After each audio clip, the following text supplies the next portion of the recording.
simulan ko na po agad, Ka-Edwil, ano po, dito po sa mga maiinit na isot. Marami po kasi ang mga nagtatanong sa amin mula dito nakalipas na mga araw at kung saan-saan pa.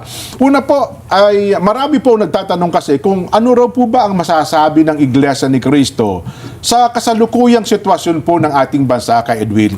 Kuya Jen, sa iyo nang galing ang tanong. Pasensya ka na, hihingi na ako ng dispensa, Kuya Nelson. Opo, Kuya Jen. opo.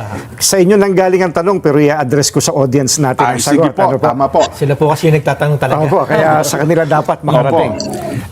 Nang mag-rally po ang Iglesia noong January 13, 2025, ang ipinanawagan po namin sa mga namiminuno sa ating bansa, at malamang ay naaalala nyo po ito, kapayapaan, pagkakaisa, at unahing asikasuhin ang problema ng ating bansa at mamamayan nito kaysa yung mga hakbanging magbubunga lamang ng awayan at hidwaan. Dahil alam naman ng marami po na ang mga ito pawang pamumulitika lamang.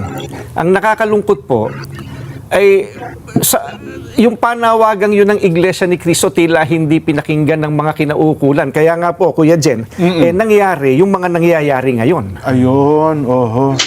Mahirap talaga yung hindi nakikinig, no? Oo nga. Opo, Pero dapat po maging specific tayo, di ba? Opo, Kaya, dahil baka hulaan nila kung ang dami kasi nangyayari ngayon. Ano po yung tinutukoy nyo dito na mga pangyayari ngayon? Ayun. Again, Kuya Nelson, ano po? Sa inyo nang galing ang tanong, ibabato ko ang sagot sa audience, no? Hindi naman po natin may tatatwa ng sino man. Matindi ang pagkakabahabahagi ngayon ng mga nasa gobyerno hanggang sa ating mga mamamayan. Hindi lamang tayong mga Pilipino ang nakakaalam na hindi tayo nagkakaisa.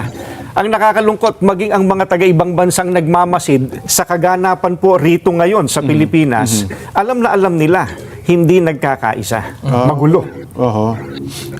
Malamang po, maging ang mga kapatid natin sa ibang bansa, ganyan din po sentimiento. Kaya Edwin, ano po? Oh. Sila po na nakakakita sa atin, may kanya-kanya silang opinion po. Oho. Bako, mabuti po, nabanggit niyo po yan kay Edwin, ano ha? Ngayon po, ano po ba ang posisyon ng Iglesia ni Cristo sa usapin tungkol po sa dating Pangulong Rodrigo Duterte? Ayan po, we come to the crux of the matter. Yes ano po, opo. Para po sa mga kababayan po natin, ang posisyon po ng Iglesia ni Cristo ay ito.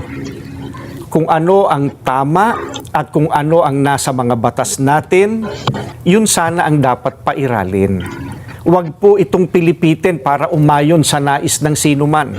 Hindi po sumasang-ayon ang Iglesia sa anumang hakbangin na hindi naaayon sa mga batas ng ating bansa.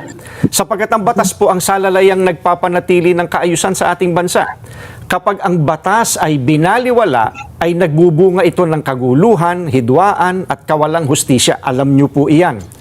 Sino mang Pilipino o mamamayan ng ating bansa na may ginawang paglabag sa ating mga batas, dito dapat litisin sa ating bansa. Bakit po? Sapagkat gumagana naman ang sistema ng ating hustisya.